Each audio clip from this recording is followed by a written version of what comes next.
کا، اور یہ میری آپ سب سے، آپ جتنے بھی عوام اہل سنت ہیں نا، آپ سب سے، کہ جس طرح آپ 10 محرم کو سبیل لگاتے ہیں، نیاز کا اہتمام کرتے ہیں، جب حضرت امام حسن، جب آپ کا 28 صفر المظفر یوم شہادت آنے والا ہے، تو اس پر بھی آپ سبیل لگائیں، کیونکہ اگر ہم حضرت امام حسین سے محبت کرتے ہیں تو حضرت امام حسن سے بھی محبت کرتے ہیں۔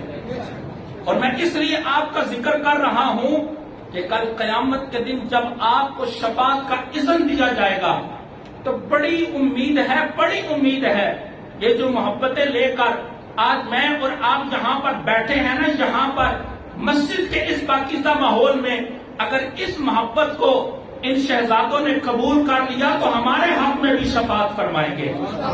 اب آئیے میں آپ کو بتاتا ہوں کس طرح ان کا مقام سمجھیے۔ تاریخ میں حضرت امام شافعی کا نام آپ کبھی نہیں بھول سکیں گے۔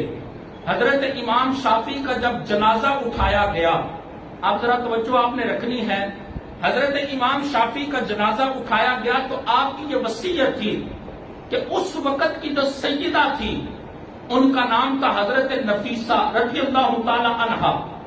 اور حضرت نفیسہ کون تھی؟ یہ حضرت امام حسن کی اولاد میں سے تھی۔ یہ باتیں ذرا ذہن میں رکھیے گا کہ اگر ہم حضرت امام حسن سے محبت کرتے ہیں تو اللہ ہمیں اجر کیا عطا فرمائے گا۔ حضرت نفیسہ کون تھی؟ حضرت امام حسن کی اولاد میں سے تھی۔ اور حضرت امام شافعی جب بیمار ہوتے تھے تو آپ فرماتے تھے جاؤ جا کر حضرت نفیسہ سے جا کر دعا کرواؤ۔ ابھی بندہ پیغام لے کر حضرت نفیسہ کے پاس پہنچتا تھا کہ واپس نہیں کا آتا، اللہ تعالیٰ حضرت امام شافعی کو شفا عطا فرما دیتا تھا۔ یہ ان کی وصیت تھی کہ جب میرا جنازہ پڑھا جائے تو میری نماز جنازہ کے اندر حضرت سیدہ نفیسہ کی شرکت کرے۔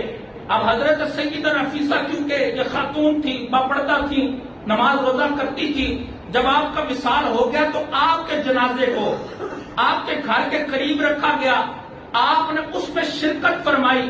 سیرت نگاروں نے اس بات کو لکھا اور علماء نے اس بات کو لکھا ہے کہ حضرت امام شافعی کا جنازہ جب اس سیدہ نے پڑھ دیا کہ جن کا تعلق حضرت امام حسن کی اولاد میں سے تھا، جب ان کا جنازہ حضرت نفیسہ نے پڑھ لیا، اللہ نے حضرت امام شافعی کی تو بخشش فرمائی، جس نے حضرت امام شافعی کا جنازہ پڑھا اللہ نے ان سب کی بھی بخشش و مغفرت فرما دی۔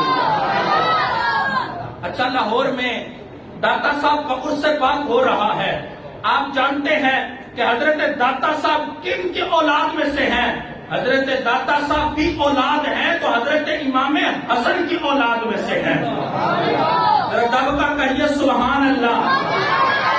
ہماری مسجد میں ماہانہ 11ویں شریف ہوتی ہے، کس کے نام پر ہوتی ہے؟ حضور شہنشاہ بغداد، حضور شہنشاہ ولایت، حضور سیدنا غوث اعظم رضی اللہ تعالی عنہ۔ آپ جانتے ہیں یہ کس کی اولاد میں سے ہے؟ یہ حضرت امام حسن کی اولاد میں سے ہے۔ اگلا جملہ سنیے اور دعا کیجیے، قیامت تک ہماری نسلیں جن کی آمد کی منتظر ہیں، قیامت تک میں اور آپ اور ہماری نسلیں جن کی آمد کی منتظر ہیں، جن کو حضرت امام مہدی کہا جاتا ہے، حضرت امام مہدی بھی جن کی نسل میں سے آئیں گے انہیں حضرت امام حسن کہا جاتا ہے۔ اس لیے اب آپ مجھے بتائیں کہ کیا ہم حضرت امام حسن کے ذکر کو چھوڑ دیں؟ حضرت امام حسین کا ذکر تو کرے، لیکن قیامت تک جن کی نسل کا امین، میرے آقا کریم کی نسل کا امین، اللہ نے 2 شہزادوں کو بنایا، ایک کو حسین کہتے ہیں، دوسرے کو حسن کہتے ہیں۔ حضرت امام حسین کا ذکر کیا جائے، حضرت امام حسن کا ذکر نہ کیا جائے تو 2 جنتی شہزادے ہیں، قیامت کے دن کس منہ سے کہیں گے کہ جنت میں ہمیں بھی اس دروازے سے گزارے؟ اس لیے آپ تمام احباب سے گزارش ہے کہ حضرت امام حسن، آپ کا یوم وصال ہے 28 صفر المظفر، اس دن آپ نے ختم کا اہتمام کرے، سبیلوں کا اہتمام کرے، نیاز کا اہتمام کرے، اور قیامت کے دن اللہ تعالیٰ ہمیں ان شہزادوں کی صحیح شفاعت